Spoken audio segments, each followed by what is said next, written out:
Hey, besties and bosses. Happy Tuesday. How's everyone's weekend? How's your week going? I had a really lovely weekend. I am so grateful that the world is a little bit more open. I got to spend some lovely time on Saturday doing some wedding prep stuff. As of, I think yesterday, we're about 2 months away from our wedding date, which is pretty wild. And then I also got to see a really good friend of mine, a dear friend of mine who lives a little bit outside of the city. We sort of met halfway. I got to see her beautiful park. We had lunch outside the city yesterday. So just feeling all the gratitude for, we've got some other variants happening, and I don't know if we're gonna go back down on lockdown or what that's gonna look like for all of us, but the momentary ability to get to be out and about in the world, feeling excited for that and hoping the world stays open for the wedding day, but we'll roll with it either way. Hi Marissa, nice to see you on here. So today's conversation, I'm looking forward to having with y'all. And if you're watching now or on the replay, please feel free if you have questions, if you want clarification. Always, I say this I think on every live stream, but it feels important to say every time, this is for you. I always want to be a resource to you. That's why I do these. So please don't hesitate if you have a question coming up or if something doesn't feel completely clear. Pop it into the comments. If you're watching on the replay, do me a favor and tag me at Kim Argetsinger so that I don't miss it, because sometimes we do come back and check, but every once in a while I don't see those and I don't want to miss it if you have a question for me. So today what we're chatting about, I'm sharing the exact follow-up approach that I teach my clients so they can get booked out.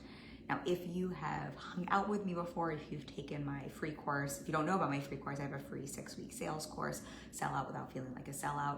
And if you've taken that course, if you've spent any time with my content, if you've heard me talk about sales before, I've talked about this, I know, in the podcast on episode 17, we talked about this a little bit. I talk about the power and the magic of follow-ups quite a bit. I don't think this is anything new. It's a very standard part of sales. It is a part of the sales process that is, I don't know that there's anyone out there who teaches sales without the follow-up sales process. I will give you just kind of a brief recap on why these are so important, but what I wanted to chat about today specifically, because I think follow-ups it's one of those things most people have heard about. You've probably heard me chat about it. You've probably heard the stats on this. You probably know it's something that is helpful for your sales process, that will help you book more clients, that will help you make more money. And yet, I was joking in the copy for this, I feel like this is a little bit like eating vegetables or working out. It's one of those things that we know is good for us. We know there are good results for us on the other side, and yet so much resistance can come up around following up. So if you have resistance around follow-ups, feel free to raise your hand and say, hi, that's me. I think it's really common, really normal for multiple reasons. I'd say this is one of the big things I support clients with mindset-wise when we're talking about sales. So, hi, you're normal. That's a super normal thing.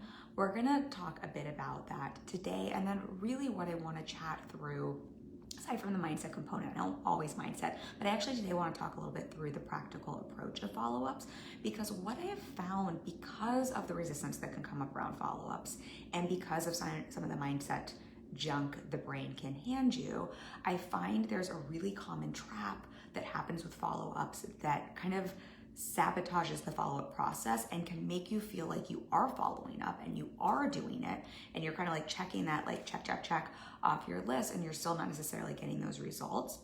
And it can then create the story that follow-ups don't work. So I want to unpack what that looks like. I don't really want to call it a mistake, but just a place I find people can really pull back on the follow-up process, and then instead offer the approach that I teach my clients when it comes to follow-ups. And I think what's really useful here as we're going through this is you're going to see this is not a like say these 3 things in a follow-up. It's really going to help give you a construct, a framework that you can use for your follow-up process to help your follow-ups be a little bit more intentional and to help you have more of those conversions on the back end of your follow-ups in a way that feels good. If you know me, I'm so much about selling with heart and with integrity and from a place of service. So that's going to be the frame we're going to take today. Need a quick sip of water, y'all. So let's chat follow-ups real quick before we go into the mistake and what I see there. I'll just, for those of you who are like, wait, I have not heard about the magic of follow-up, say, what, Kim? I haven't heard you talk about this over and over and over again. which means you're probably not one of my clients, because I think one of the things I say to clients the most is, who do you need to follow up with? Have you followed up with them? It's one of the biggest questions I'm probably asking clients on the sales side. And that's what one of the podcast episodes, episode 17, which I put the title here for myself, One Question to Book More Hell Yes Clients, is all about that. So definitely check that for a recap on this. But just really briefly, what I like, just some of the stats here, what I like to remind clients that I will remind you is that whole phrase, that saying that the fortune in the follow-up, is so true. And the majority of sales they have found are made between the 5th and 12th follow-up. And most people don't follow up at all, or fail to follow up more than one time with a potential client, which means most people are leaving a massive amount of money on the table and missing out on beautiful opportunities to serve their clients with their beautiful work, because they're simply not following up enough. And what we're talking about today, or they're following up, but they're following up in a way that doesn't really support and serve the follow-up process and their sales process. So that's like the magic of follow-ups boiled down, but I just want to give that as a little preface before we chat about this, because again, I am team follow-up over here. I'm pretty obsessed about follow-ups. I'll share one more thing before we dive into this, because I think this is just so helpful for people to hear, because I think sometimes the narrative and the mindset around follow-ups is, yeah, but if someone really thought I was good enough, which means this is really mindset around good enough and around enoughness, not around anything else, or if, you know, someone really wanted to work with me, or if they like wanted to buy from me, they would just know and I wouldn't have to follow up. I think that's probably the most common thing I hear from clients. And I just want you to notice how that is a story the brain hands as resistance to following up, where the truth and data says, and stats say, most follow-ups happen between the 5th and 12th follow-up. And I would offer to anyone here, if you are working in the online space, it's noisy, right? So most likely people are going to need more than one follow-up anyway, because it's noisy to help them with the decision-making process. And if you sell something that's a higher ticket investment, wouldn't it make sense that it has nothing to do with you if you're following up, and nothing to do with your work, and everything to do with supporting someone through what it means to make a higher ticket investment? I think sometimes it can be really helpful with follow-ups. It's a little bit of a tangent, but to take that and notice like, oh, I'm making this all about me. And really, when I'm in a sales process, it's not about me at all. It doesn't mean that my thoughts and my mindset and my feelings aren't valid. It just means that I get to take what my brain is handing me and those stories and those feelings, and I get to put them over to the side and handle them over here, and then come back to my business and the person in front of me and remember, my sales process is not about me. It's about the person I'm potentially serving, that I'm in the process of serving through the sales process. Let me find out what's going on with them instead. Check my shit over here and work on that over here so I can make it about the person in front of me. So hopefully that makes sense. Little brief thought there that pops up. So when it comes to following up, what I find happens, hey Shari, nice to see you. I feel like I can see you because your picture is there. Shari, and you'll have to, I love your reflections, because I know this is something that you help people with as well. One of the biggest, most common mistakes I find with follow-ups, and what I see trip people up a lot, and really trip them up in the way where they think they're following up, and it's sort of like, who hasn't done that with anything in their strategy, where it's like, I'm doing all the things, I'm like checking the things off the list, and then wondering like, wait, but I'm doing this thing that, you know, so-and-so said on the live stream, or that I know I'm supposed to do, or that's a part of my process, and the results aren't showing up. That must mean the thing is broken. That must mean that thing doesn't work for me. And what I find when that happens with follow-ups, you can check follow-ups off your to-do list, right? You can technically follow up, but the way in which you are following up is the differentiator. So yes, most sales happen between the 5th and 12th follow-up, abso-freaking-lutely. And what I would venture to say is, it's not just about blindly following up 5 or 6 times. In fact, this is why for most of my clients, as much as we look to automate and delegate, it's not even a word, automate and delegate as much as we can in their businesses and outsource things as they're scaling, one of the things I always encourage clients to do is to keep their follow-ups not automated, to not automate their follow-ups. It's probably a better way to say that, and to really have their follow-ups be specific and individualized, even if they're using a template, because just checking and automating a follow-up does a couple of different things. One, I think this is not the mistake I see, but I think energetically we have to think, especially if you're in high ticket sales and selling something that is a higher ticket, the less you're energetically in that sales process, the less you're energetically connected to the person who's making a really big decision to invest a ton of money through you, through your work, through your services. And so I do think having some of that energetic connection, which is different than getting attached, is really, really important. But what I also find happens, especially when we're doing more automated follow-ups and we're almost treating them like a checklist item, is follow-ups tend to miss the point that follow-ups are about.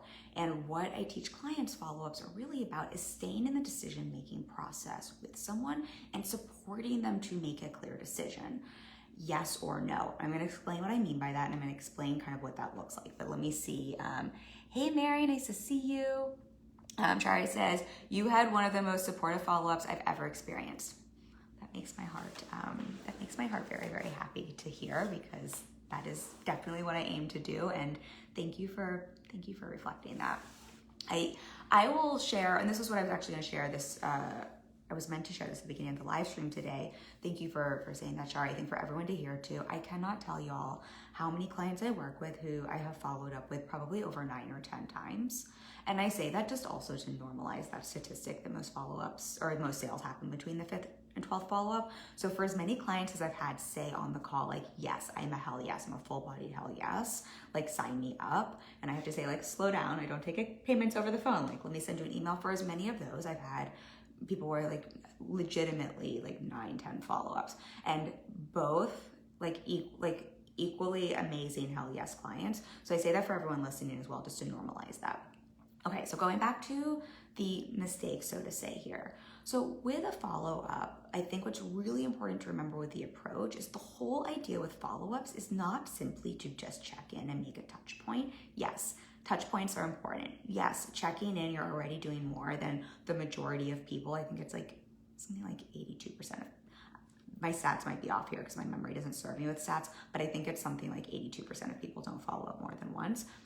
So yes, even if you're sending automated follow-ups out and you're not being intentional and you're just checking, them off like a to-do list or automating them, you're still going to be further ahead of the game than most people out there, and you're still going to set yourself apart. So if that's all you do and you do the bare minimum, amazing.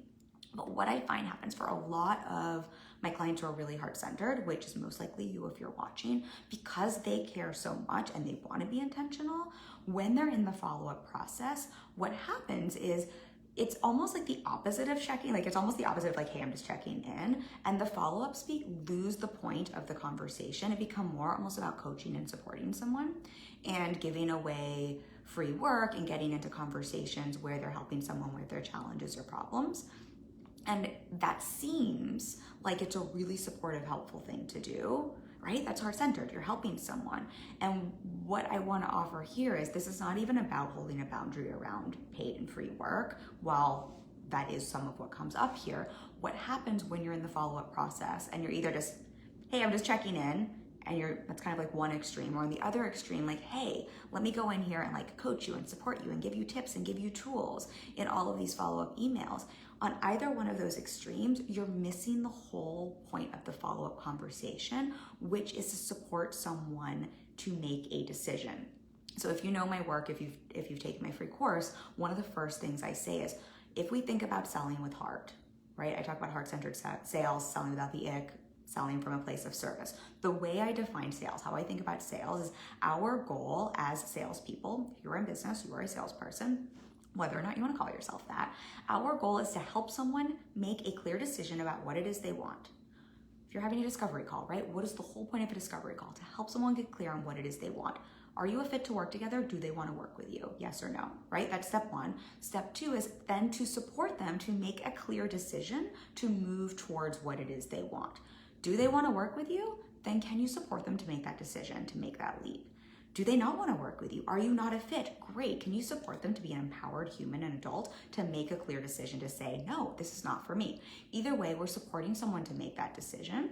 So when we think about the follow-up process, really what we want the conversation to be about is to be in service of supporting someone with that clarity on what they want, and then supporting them to make that decision to move towards what it is they want. We want to stay in the conversation around the decision, that clarity and then making the decision. So when you go off and you veer into, and then I see the comments, I'll respond to those. But when you veer off either into just simply like, hey, I'm just checking things off a checklist, just checking in. Have you, like, where are you at? Right? We're kind of missing the whole point of heart-centered selling, which is, are we helping them get clear on what they want? Are we helping them make a decision? We're just kind of again, you're still doing more than most people on this side, but we're missing that important, juicy, meaty conversation.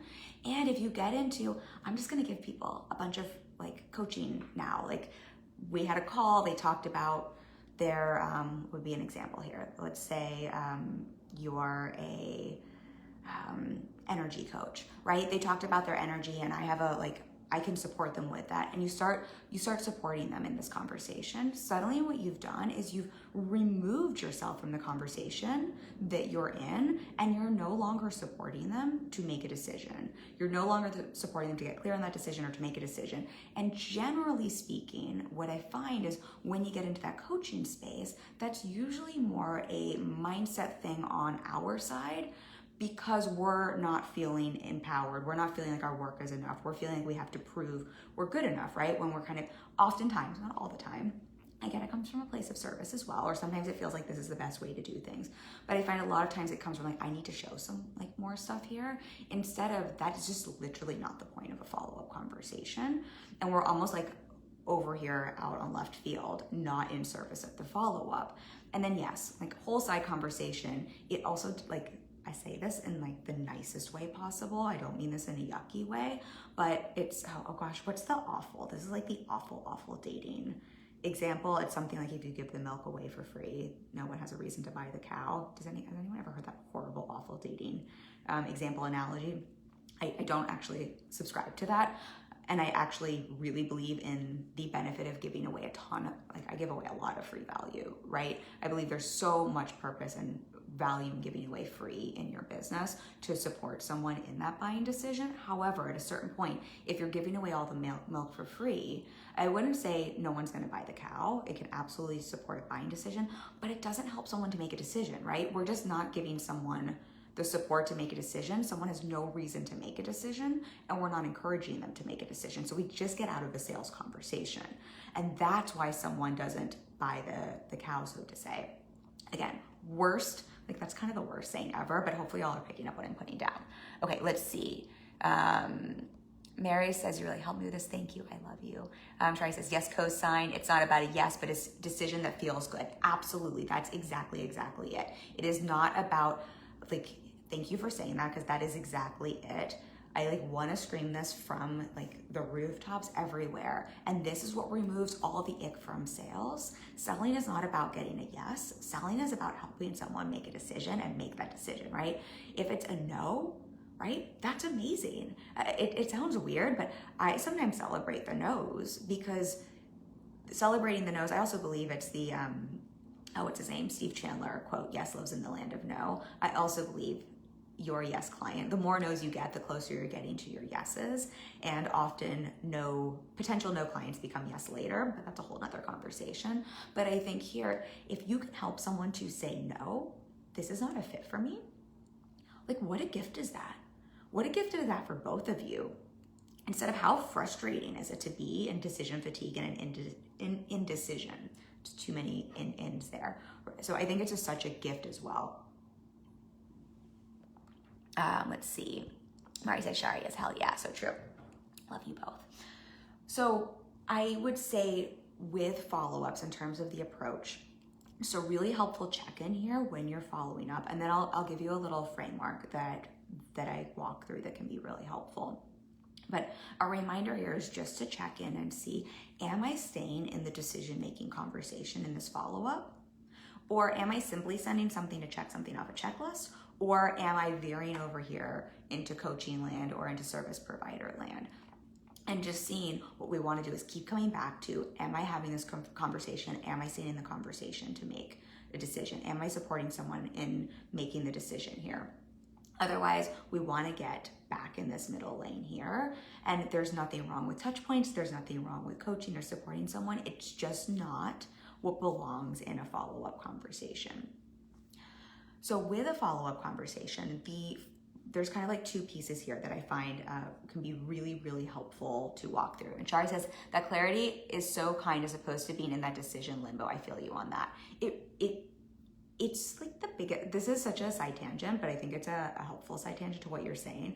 I'm getting married very soon, so I'm having a very, very, very small micro wedding. We're having 3 guests total, but there are still vendors that we have to hire and certain things we have to make decisions around. It's a lot of little decisions, and especially as a business owner, I like to make decisions quickly, and it's like brain space that I don't want to kind of take up too much of, and I'm sure everyone here knows decision fatigue is a very, very real thing.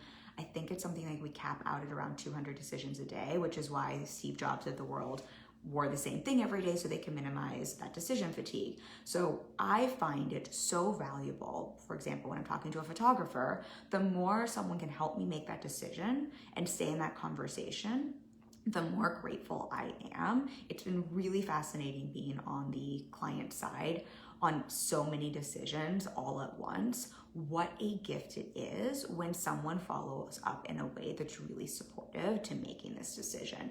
Even if it's, a no, it's so also freeing to me when it feels okay on my side, where it's like, oh, they're okay with me. Like, I want to let someone know this feels okay for me to respond. I don't have to check in and feel like I have to caretake here, because that never feels great to me on the client side. So I think that's always fascinating whenever you're on the client side for something to think through, how does this feel on this side for me? It can be really helpful for you then when you're on the service provider side of things.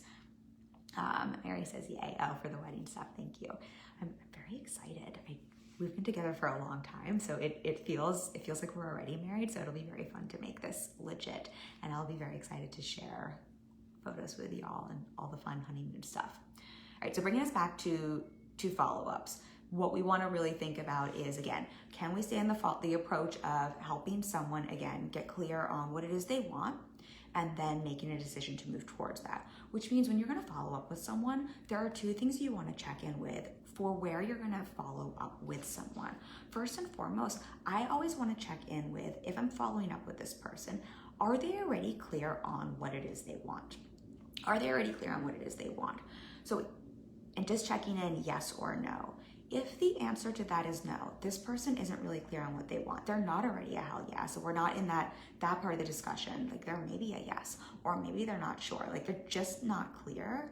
The follow-up we want to send, this is going to just give you a lot of clarity around the conversation you're going to have. This is going to help you structure a follow-up.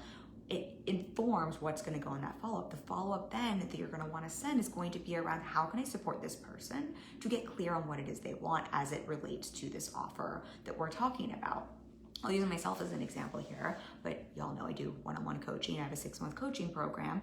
If I had a discovery call with someone and they weren't really clear on if this was a fit, and we got off the phone and I needed to follow up with them, and we were in the follow-up process and they just weren't entirely sure yet, what I want to follow up with is not just hey, I'm checking in, did you make a decision?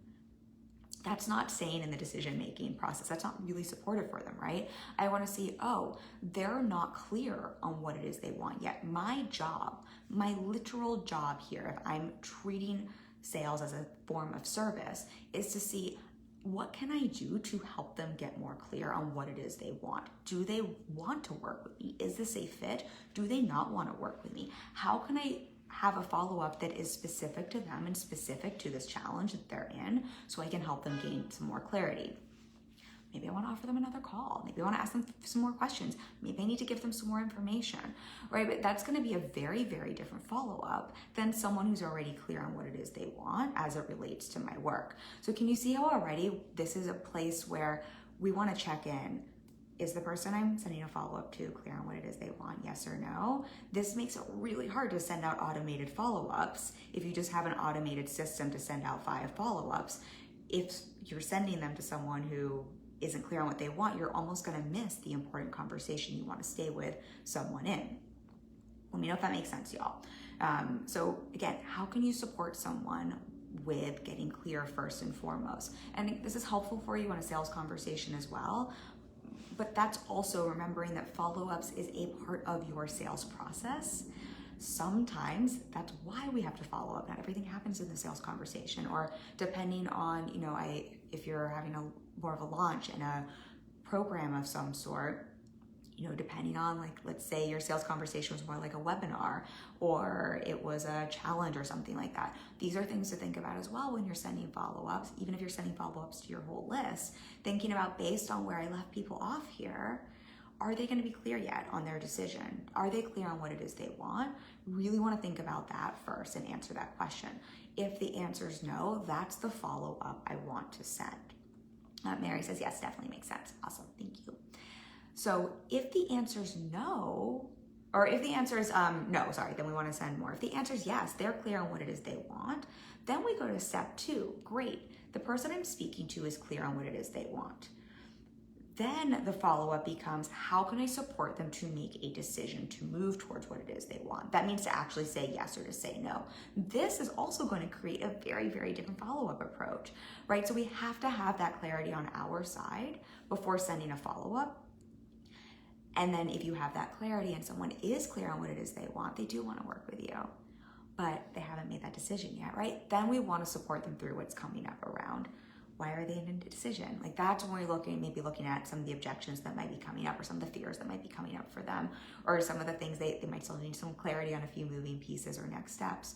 Or maybe they don't. Maybe what they want is that they don't want to work with you still. If they haven't made a decision, you're both sitting in that limbo. Those follow-ups are still going to be to support them to make that decision. It's just going to change the context and help you meet each person where they're at. And can you see how this is wildly different from, I'm just going to send a follow-up where, like, let me just try to show a whole lot more value, or to just simply check in. And I'm really prefacing with here, checking in, touch points, very, very valuable. They serve a purpose in your sales process, just not necessarily what we're focusing on the follow-up process. And again, sharing value, giving free value, so important. We're not discounting that again either. We just want to see, what is the point of the follow-up? This isn't going to be the place. That is not going to serve you in a follow-up, because what you do is you almost take yourself out of that conversation. Then if someone is like, yes, I want to work with you. I'm sorry, I have messages popping up on my phone. If someone knows they want to work with you, right? They're clear on what it is they want, but they're not able to move towards that yet because they have some of their muck to move through, right? Maybe they have something coming up around money, or maybe they're like super scared to make the leap. Very, very normal. If you're a service provider and you're selling anything that is in the transformational space, obviously, even if you're more of a done-for-you service provider, super normal. Also super normal anytime someone's gonna part with some money, right? That's on the higher end, even if it's a $27 purchase. I'm always fascinated for myself. I'm someone who makes decisions pretty quickly. I feel pretty confident in my buying decisions. I'm always fascinated when there is a purchase I have to make that I know I want, that isn't even that expensive, watching my brain need time and what it needs to make that decision to actually make a purchase. So again, watch your own buying behavior, because it can be really helpful here. But noticing how, if that's the case, then if I'm looking for someone to help me make that decision, what gets me out of that decision-making process is if suddenly a bunch more random information is thrown at me. Or I'm out of the tension. This is something I chat with clients quite a bit. When you're in the sales process, part of the sales process is there is a little bit of tension there, and tension is not a bad thing. Tension can be really beautiful and of service. Part of having a sales conversation, being in a sales process with someone, is having enough tension, creating enough tension where the person you're speaking to can see there's enough tension here that they want relief for that tension. So if you're just constantly giving them relief through more value, more support, more value, more support, and not support in terms of helping them make that decision, you're taking them constantly out of that tension. You're constantly giving them relief. They have no need to make a decision, which I'm trying to think of how to describe this. You have to let me know if this makes sense. What that can unintentionally do is actually keep someone from getting the support they need, and keep someone stuck, because then they're stuck in that indecision as well. So even if they don't want to work with you, or they choose not to work with you, being in indecision, we've all said that, right? It sucks. It's just not a fun feeling. And so what we unintentionally do when we're in that pattern is we keep someone stuck in indecision. That's such a tongue twister to say. And it can feel like it is of service, but it really genuinely it's almost like putting a Band-Aid on a gaping wound that as soon as someone takes a shower, the Band-Aid's gonna come off and they're just gonna be like bleeding out in the shower, which is a horrible example, but y'all, I think, get what I'm saying. So I think just seeing like sometimes when we just put Band-Aids on things, we do more harm than good, even though we're trying to do good. And sometimes the best way to do long-term good is to sit with someone in that tension and to let the relief to that tension be the decision making, like letting someone make that decision. Mary says, yes, totally makes sense. Okay, so glad this is making sense. I'm just seeing here if I have any other notes. I feel like this is like an actual, for first time ever, like I feel like a very short concept and short live stream, and I'm not gonna talk about this for now because I feel like it's a simple concept, but I wanna know if, since the two of you are here live and then anyone watching on the replay, if you have any questions about this, I can also walk through some more examples, but I really also wanna keep this as simple as possible because I think with follow-ups, we can also make that a bendy, anything with sales really, right? I think the brain can almost think, there is a secret weird strategy out there. I don't know enough about selling and I don't know enough about sales, and let me make this as complicated as possible. And I really want to invite you, and I want to invite my clients, and I want to invite everyone to look at how can you keep simplifying sales and making this as simple as possible, so it's as simple to keep showing up for and staying in the process of. As soon as we overcomplicate, that's our brain's little sneaky way of sabotaging to take us out of our process and out of the work. So I want to see here, for you to see here with follow-ups, this really can be a simple process. We just want to layer in the intentionality that often gets missed, and we want to stay in the focus of what a follow-up is really about, which is that decision-making, facilitating the decision-making and staying in that conversation and keeping the tension in the conversation, as opposed to, again, just almost like blindly checking off or going off the other side and overly coaching, supporting where we remove that tension. With the tension piece, this will be the last thing I think I say here, unless you all have any questions, but with the tension piece, I think this is actually a helpful way to think about it. I share with clients a lot when we're looking at like a sales post or a piece of promo copy or a sales page. When we think about those, I think sometimes, because this is another place tension shows up, I think if you're heart-centered and if you're someone who really cares about your people and being of service, the idea of creating tension can feel very yucky, and it can feel very, I know, because this is something I came up against, where like, wait, but why do I want to like rub salt in the wound and like make someone feel really gross about things like tension? Like, isn't like my whole job here to help people relieve their tension and to feel better about their work?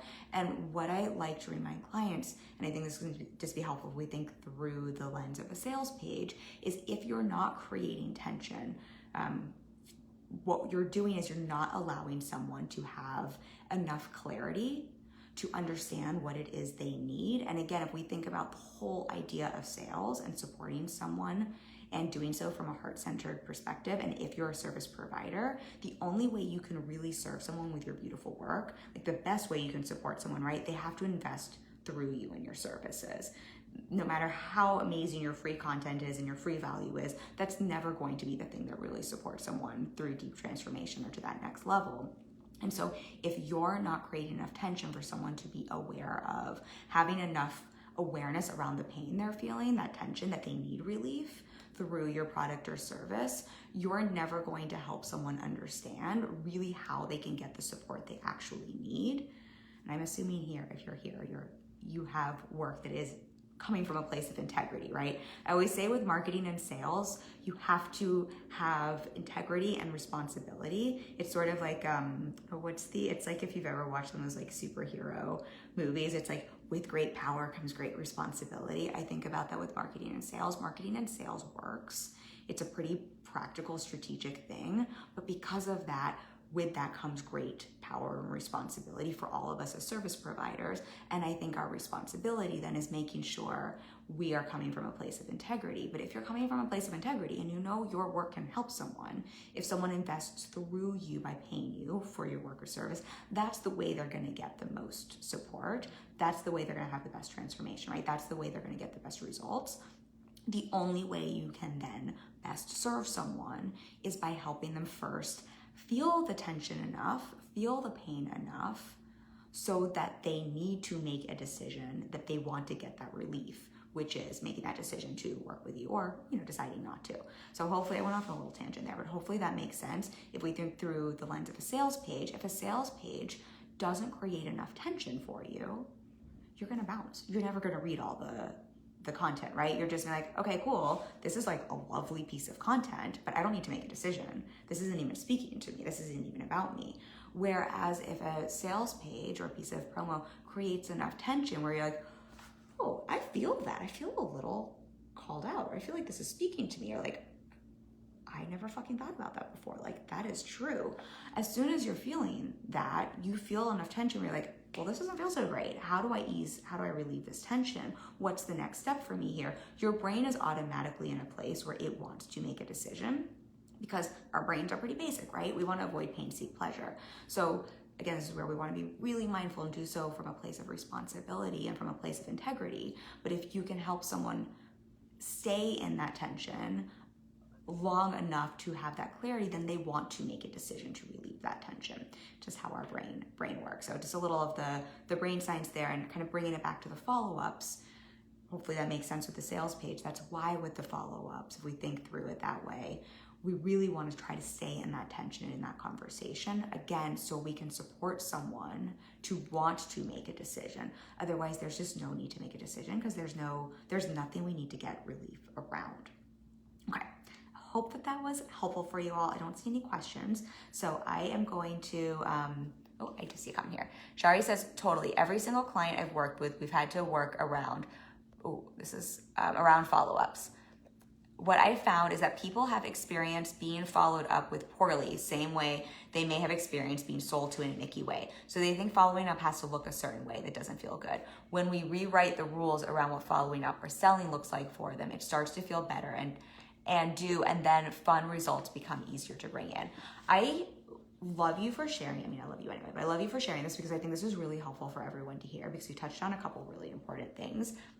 I think this is so the case for so many people when we think sales feels icky or follow-ups feel icky. I think one of the most common refrains I hear is like, yeah, but am I gonna be annoying? Am I gonna annoy someone on the other side? Am I gonna bother someone? Am I gonna piss them off? I think so often we have that narrative, I think, to what you're saying, because a lot of people have experienced either being sold to in an icky way or being followed up in a way where what we're talking about here, maybe the tension piece hasn't been done with responsibility, or someone has taken the idea of staying in the decision-making process, staying in helping someone want to make a decision with what that tension is, helping them create that clarity, and pushed the envelope there. I think this is something we have to be so mindful around. There's a difference between helping someone identify their challenges so they can get clear on the support they want and get clear on the decision to see if you're a fit for them, versus making someone feel like shit. And those are there's a big range here. And I think to what Shari's saying, I think a lot of people have experienced, I think a lot of places honestly teach in more of the, what we call the bro marketing schools. I think a lot more of them teach, it's more like, how do you make someone feel really crappy? They can't survive without you. And none of what we're talking about here, BTW, everyone watching now and on the replay, it's not what we're talking about at all. But I think seeing there's a way to do it that doesn't feel icky. There's a way to stay very intentional in that conversation that can really be of service and really be heart-centered. And I think to what Shari's saying too is that when you can, I love how you say this, when we rewrite the rules and you see it doesn't have to look a certain way, and when you can stay in that process and find the way that feels good for you, the beautiful thing is then you have those beautiful results for you and the person on the other side. I think one of the things that I like to remember with sales is so often, for my heart-centered people, which is almost everyone, I think some of the fun and goodness of sales can almost be removed because it feels like, well, but maybe I'm taking something away from someone on the other side, or I think there can be quite a few narratives there. And what I think happens when you're doing this from a place of integrity and really from a place of service, and it really is about that transformation and the work that you can support someone through when they invest through you and your work, it's such a win on both sides, right? I'm sure for everyone watching here, when someone hires you and someone invests through you and your work, it's not just that you get a new client, right? It's you get to help someone. They just made that bet on themselves. I always think through this, I think the point of transaction is often the first point of transformation, because oftentimes people have to go through so much of their own up leveling to bet on themselves enough when there's a higher level investment that they're making, and simply making that bet on themselves, making that decision, if it's a yes, even if it's no, right? Be feeling empowered enough to say, no, this is not the right fit for me. I think that can be such a win on the client side or potential client side. And that says nothing for what happens after they work with you and they get to experience your work or your product or your service, whatever that might be for everyone's individual businesses. So I think the fun results that you're speaking to, Shar, I think it's so nice to think about that, because it really then comes on both sides. It's such a mutual give and take process in my opinion. So I love what you said here. And I think, oh, you had one other thought that popped up when I was reading that. Also, y'all, my nose is like doing, you have to excuse me if my nose is super bright red. There must be like an allergen in the air. My eyes are sort of watering. I have a super itchy nose, so excuse my watery nose. Tracy's got to run, but lovely to see you and enjoyed the combo. Lovely to see you as well. Thank you for being a part of the convo, and thank you for being here. Wanted to remember what the other thing that I was going to say here. Oh, the other thing I was going to say to this comment, what this brought up for me, and I think just a helpful thing to put a button on this conversation, unless anyone else has a question. What I think is helpful to remember with something like follow-ups, yes, I am such a proponent to finding your own way that feels good and finding the rules and creating the process that feels really good for you. It's literally what I support my clients with all day, every day. And it feels really important to say that sometimes when we're doing new things and we're stretching, and especially when we're rewriting stories we might have around sales or around leaning into conversations where someone might be feeling uncomfortable about making an investment on themselves, and we're sitting in that place with someone, sometimes that can be a new experience that is outside our comfort zone.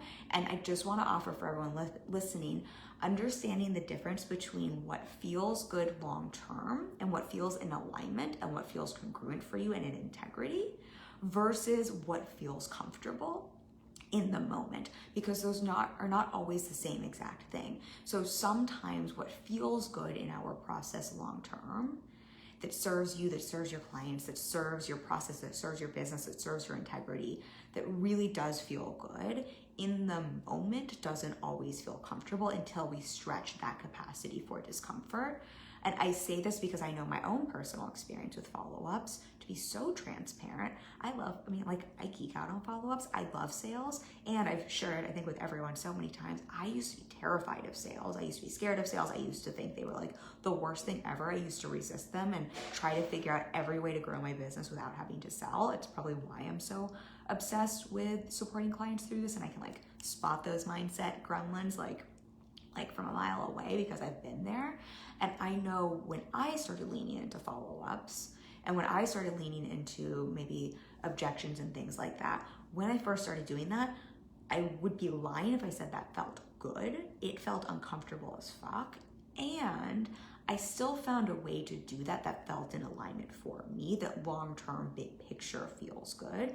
But I first had to practice feeling good in the discomfort of sitting with someone's muck, quite honestly, and sitting with someone else in their own discomfort and realizing that that had nothing to do with me, and separating my own noise and stories and BS out around that so that I could sit with someone in that decision-making process. So I think that feels really important to kind of differentiate the difference between what feels good long-term and what feels comfortable in the moment.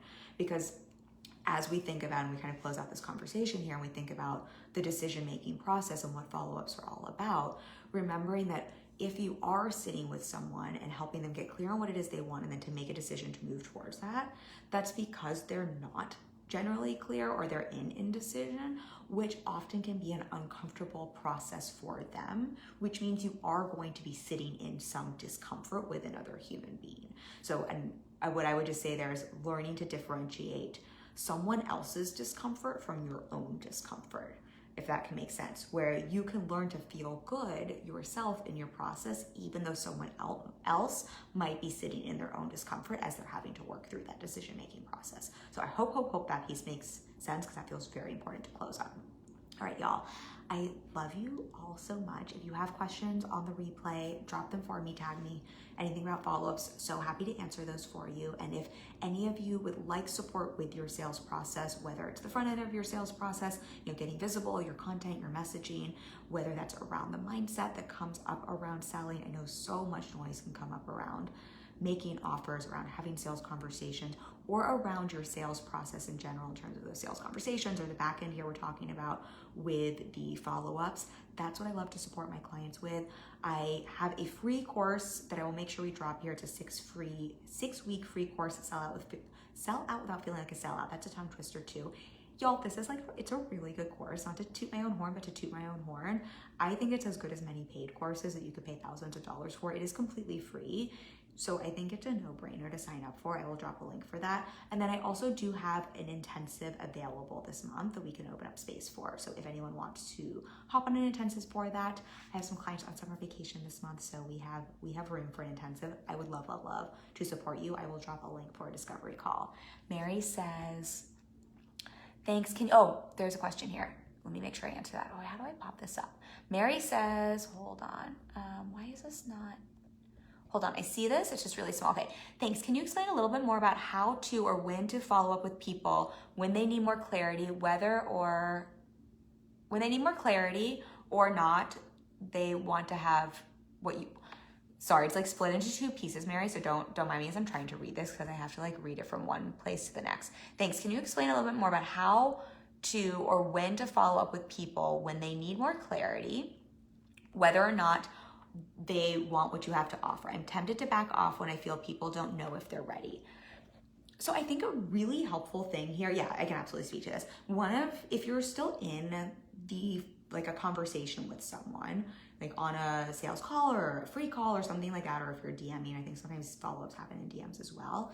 I think first and foremost, it can just be really helpful to see where someone's at and to check in. And so if someone's saying they're not ready, because a lot of times we can almost jump to not ready being an objection around time and almost wanting to navigate what's coming up for them around readiness.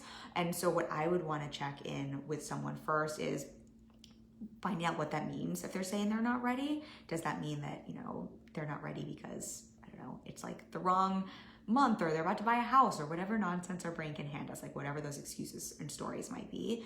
I'd want to get clear on that. And then I'd want to just ask them. So if that weren't the case, does my offer, does this work that we're talking about, does this feel like it would be a fit for you and help you solve your challenge or help you solve your problem? So sort of if this were the right time, if you already bought your house, if you had already, if the kids were out of school, if that were let's just imagine this is not a conversation about readiness. What does this offer, in my case, does this coaching program, does it feel like it fits your need? Does this feel like this would be a good fit for you to move forward? Or is there something there that, doesn't feel like it's a good fit for you? Can you help me understand that first? So I'm kind of riffing there, but what I would literally just ask them and want to know, if we took the readiness piece out, does what I'm offering feel like a fit for you? Or is there anything you need to know more about, or that you're not really clear about, or not really clear how it could support you? Because a lot of times what I find, this happens when I have conversations with people, when I ask something like that, they're like, oh, well, actually, so you mentioned this piece, blah, blah, blah, blah, blah. How does that actually work? Or so in my case, does that mean blah, blah, blah, blah, blah? So a lot of times that gives people permission to share what they're not clear on, because sometimes it just means they're just really not clear on if this program, not you as a human being, but if this program, if this offer, if this product is a fit for them or not. So when we kind of remove, because what happens so often for all of us is if we're not sure if something's a fit and we're not clear on what we want yet, we just most of us are really bad at even identifying that. So we kind of just jump to the limitation in our brain because it's just the easiest thing. And we believe our limitations. I think that's also really, really helpful to remember here. We believe the stories we tell. We really believe them. No one's ever trying. I think most people are not trying to lie and make up excuses. We so buy those. It's just because we don't like not knowing the answer, and that feels a lot easier. So I say that so you can give people grace around it, but that can also help you identify if it's a clarity piece around what it is they want or if it's a readiness piece. Same thing, I think this happens a lot with money where people will be like, oh, well, I just can't afford it right now. And what can be really helpful is to get clear on like, is this a discussion we need to have about afford it? Or is this a discussion that we need to have about, is it more that they're just not clear on if they want this or not? And they're either saying this because they're not clear, or they're saying this because they don't want to have to tell you that this is not what they want. And so similar to the readiness piece, there's something, I might say something online that I totally hear this. This is an expensive investment. Let me ask you this, if we took money off the table for a moment and we just didn't even think about the investment point, I'm curious, does this coaching offer, does this product, does this cup of water that I am selling to you, does this feel like it is something that really fits what you're looking for? Do you feel like this would be a great solution, a good fit for you, or is there something you need more clarity around, something you didn't understand there? If I removed the cost of this glass of water that I'm selling for $1 million, if we took the $1 million off the table, does this water feel like it would quench your thirst, so to say? That way you have an opportunity to find out if it's really more about the clarity piece or if there's something else you need to support them with. Mary says, great, yes, so helpful, thank you. So true, we do believe our stories, yes. We believe our stories and we fight for our stories. This is such a tangent, I talk about this in the course, but I'll close on that tangent because apparently I love me some tangents. But I think this is really helpful for us to remember on the service provider side in sales conversations, because we fight for our limitations. I mean, this is what I support clients with all day, every day, is the brains want to fight for limitations. Oftentimes then when we do have an objection around something, we really believe our objections, like we really believe them. Like if I say I can't afford something, most of the time, unless I just don't feel empowered enough to make a decision and to tell you I don't want something, like it's not a fit, which again, that comes more back to the clarity piece. If I'm saying I can't afford something, that oftentimes on my side as a buyer, I believe my own story and I want to fight for that being true, which means for us on the service provider side, what we don't want to do is argue with someone, right? Just like if we're coaching someone, we don't want to argue with them on their limitations. Like the more we argue on a limitation, the more someone just fights for it to be true. So I think that can be really helpful, where it's like we want to have grace for that, understand that, so that we can handle that conversation and follow up in a way that's really mindful that the person on the other side isn't trying to lie. They're not trying to be a jerk. They're not trying to be, any of that. They just believe that, but it also means we don't want to argue them on that, because they're just going to come back fighting even harder to prove that their limitation is true. Mary says, yes, I actually meant if they don't know if they want it or not, but I asked it wrong. Gotcha. Did what I say, did that still give clarity, Mary, or do you want more clarity? If so, you feel free to ask it another way. If what I said earlier didn't answer the question. I know what you're saying is you meant it a little differently, but I'm not sure if kind of what I answered there, if that ended up answering it. So pop that plate. Okay. Oh yeah, cool. Just want to make sure. I make sure I answer these. Oh, I will kind of answer your question too. Thanks so much, Mary says. My pleasure. Last thought I will put on this, my for real last thought, but what Mary asked I think is really relevant here. Something I tell clients as well when we're talking about follow-ups, when someone does have clarity on what it is they want or don't want, we're in that follow-up process and we're navigating more of helping and supporting them with the decision-making process there in the follow-ups.